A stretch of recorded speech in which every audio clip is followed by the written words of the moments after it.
पूर्वी श्रावणी सोमवारचा उपवास सोडण्यासाठी हा पदार्थ घरोघरी नक्की केला जायचा. सध्या मात्र हा पदार्थ विस्मृतीत गेलेला आहे.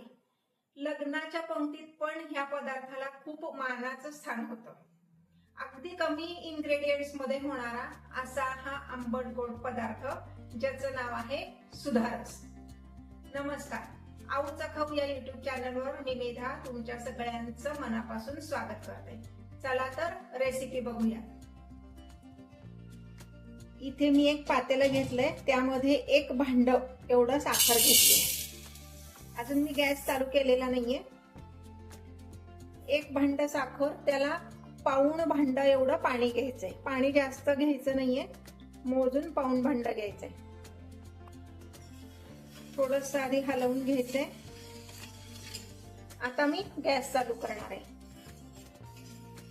हे सतत हलवत राहायचंय, नाहीतर काय होतं, खाली साखर तशीच राहिली की कॅरेमलाइज होती. आपल्याला तसं करायचं नाही, आपल्याला पाक हवाय. म्हणून सतत हलवत राहायचं. गॅसची फ्लेम आपण मीडियम ठेवायची. हा पदार्थ अगदी कमीत कमी इंग्रेडियंट्स मध्ये होतो, शिवाय करायलाही वेळ कमी लागतो. एखादा इंग्रेडियंट कमी जास्त असला तरीही चालतो. नक्की करून बघा, मुलं अगदी आवडीने खातील, पटकन फस्त करतील. साखर विरघळलेली आहे आणि पाक आता आपला उकळायला लागलेला आहे. उकळायला लागल्यापासून फक्त 4 मिनिटं लागतात हा पदार्थ व्हायला. म्हणजे तुम्ही अगदी घड्याळ लावून जर केलं ना, तरी 4थ्या मिनिटाला हा पदार्थ तयार झालेला असतो. गॅसची फ्लेम मात्र मीडियम ठेवायची. साखर विरघळल्यानंतर हे उकळायला लागल्यापासून आता 4 मिनिटं झालेली आहेत. हे ऑलमोस्ट आपलं तयार झालंय. फक्त ते तयार झालं की नाही हे कसं चेक करायचं ते तुम्हाला सांगते. साधारण ह्याचा एक तारी पाक जसं म्हणतात लाडूसाठी, तसा हा झाला पाहिजे.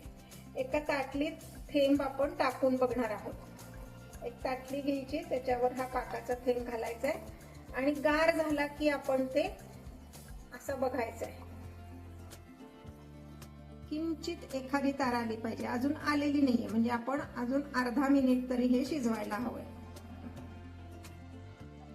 मग अशी आपण चेक केल्यानंतर पुन्हा 1 मिनिट आपण हा उकळलेला आहे. आता मात्र हा नक्की झालेला आहे. ओळखायचं कसं, डावावरनं जो थेंब खाली पडतोय तो पुन्हा डावाकडे असा आल्यासारखा होतोय, म्हणजे हा आपला पाक झालेला आहे. आता मी गॅस बंद करणार आहे. आता ह्यामध्ये आपण लिंबू पिळणार आहे. एका लिंबाचा रस घालायचा आहे, तेवढा पुरेसा होतो. एक छोटी टीप सांगते, लिंबू का पिळायचं. एकतर लिंबामुळे चव छान येते, आंबट गोड लागतो, आणि लिंबू पाकात घातल्यामुळं पाक क्रिस्टलाइज होत नाही.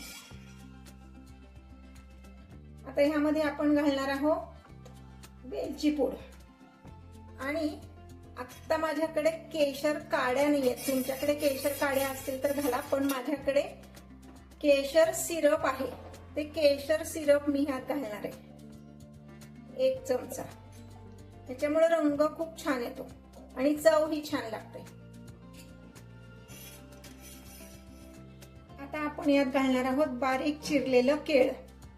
गॅस बंद केल्यानंतर मगच केळ घालायचंय. पाक गरम असताना तेवढ्या ह्याच्यावर ते केळ व्यवस्थित शिजतं. व्यवस्थित मिक्स करून घ्यायचंय. आता जर तुमच्याकडे अवेलेबल असतील तर तुम्ही ह्यात ड्रायफ्रूट घालायचे.